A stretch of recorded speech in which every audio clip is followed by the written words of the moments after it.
Avec Thomas Hill et ce matin, Thomas, vous recevez la comédienne et réalisatrice Julie Gaillet. Julie Gaillet qui incarne ce soir sur France 2 Olympe de Gouges, une célèbre révolutionnaire qui se battait pour que les femmes aient leur mot à dire sur cette révolution. Est-ce donc cela, votre révolution ? La révolution réclame parfois des sacrifices. Des sacrifices, citoyen Robespierre, les femmes en font depuis leur naissance et jusqu'à leur dernier souffle. Que penses-tu de leur droit à voter ? Je soutiens cette revendication. Es-tu prêt à la porter en notre nom à l'Assemblée ? Citoyenne, rien ne pourra être fait tant que la révolution ne sera pas définitivement en sécurité. C'est notre priorité, quel qu'en soit le prix.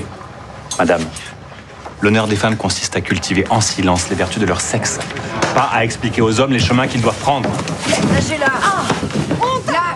Olympe, une femme dans la Révolution, c'est le titre de cette fiction que vous avez réalisée vous-même, Julie Gaillet. Moi, j'étais heureux en regardant ce film de mettre un peu une histoire sur un nom, parce qu'on la cite souvent, Olympe de Gouges, parmi celles qui ont fait avancer la cause des femmes. Je me souviens qu'elle était par exemple une des 10 femmes en or sur la scène lors de la cérémonie d'ouverture des JO. Mais à part ça, je ne savais pas grand-chose d'elle, comme beaucoup de gens, je pense d'ailleurs. D'ailleurs, il n'y avait jamais eu de film en fait sur Olympe de Gouges, c'est la première fois. Ouais, c'est le premier, ce qui est assez fou. Et moi, je l'ai connu par une bande dessinée de Catel et Bocquet, un gros roman graphique. Oui. Ils ont fait Alice Guy.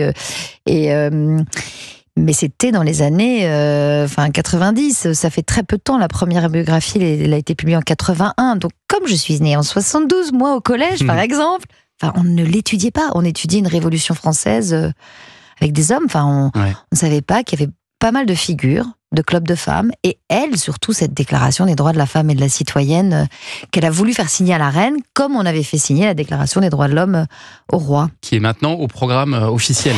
Alors voilà, Olympe est étudiée en français, au bac français en première. Ouais. Donc cette année, j'ai fait un nombre, je ne sais pas, 40-50 lycée, du coup j'avais profité de voir les collèges qui font la Révolution française en 4e, parce que là au lycée, au bac français, ils l'étudient cette année. Donc pour ceux qui l'ont cette année, regardez le film ce soir, ce sera plus rapide. Utile, ça va beaucoup aider les lycéens, parce que il y a beaucoup de choses déjà dont on ne parle pas en cours de français, qui sont abordées dans le film, et je pense que ça interpelle plus aussi un film, mais c'est que parfois des documents. C'est vrai, parce qu'en plus c'est un texte assez ardu, parce que c'est c'est quand même une déclaration, donc code civil, c'est pas très de la Constitution, alors que là, au moins il y a une incarnation. On comprend qu'elle a, alors elle a été mariée à 16 ans, elle est divorcée, elle est veuve un an après. Et à l'époque, les femmes, elles étaient sous tutelle en fait de leur père toute leur vie, c'était comme des enfants, ou sinon elles passaient sous tutelle de leur mari, sauf si elles étaient veuves ou elles étaient libres, et c'est ce que ça raconte, et c'est pour ça qu'elle ne veut plus se remarier. Elle va parler d'ailleurs d'un pacte social, une espèce de contrat qu'on pourrait avoir. Elle a, avec Condorcet, œuvré pour que le droit de divorce passe, et il est passé pendant la Révolution française. 5 millions de demandes de divorce en France. Il y avait un besoin, oui. Il y avait une vraie attente, quoi. Puis l'émancipation à 21 ans, parce que la majorité a été à 21 ans pour les femmes. Donc, il y a eu beaucoup de... Par contre, le droit de vote, dont elle parlait déjà à l'époque, donc en 1780... Ce sera après la Seconde Guerre mondiale. Il faudra attendre 1945 pour que ça arrive. L'éducation des filles, puisque c'était aussi pour l'éducation des filles, il faudra attendre aussi pareil longtemps.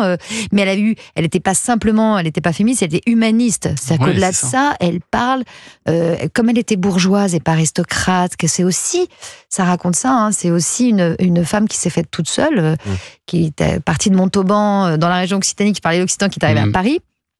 Elle connaissait le peuple, et elle parle des ouvriers. Elle dit il faut des ateliers pour que les ouvriers, quand ils sont blessés, puissent réapprendre un métier. Donc France Travail avant l'heure. Ouais, c'est ça.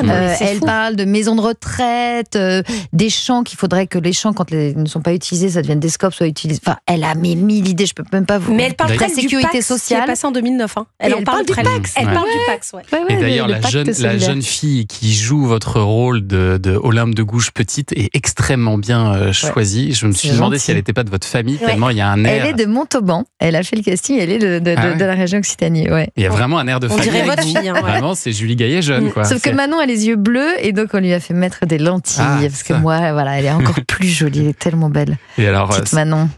Ce film, il se concentre sur la dernière année de sa vie en prison, Olympe de Gouges, avec des flashbacks, donc pour expliquer ce qu'elle a réussi à faire de sa vie.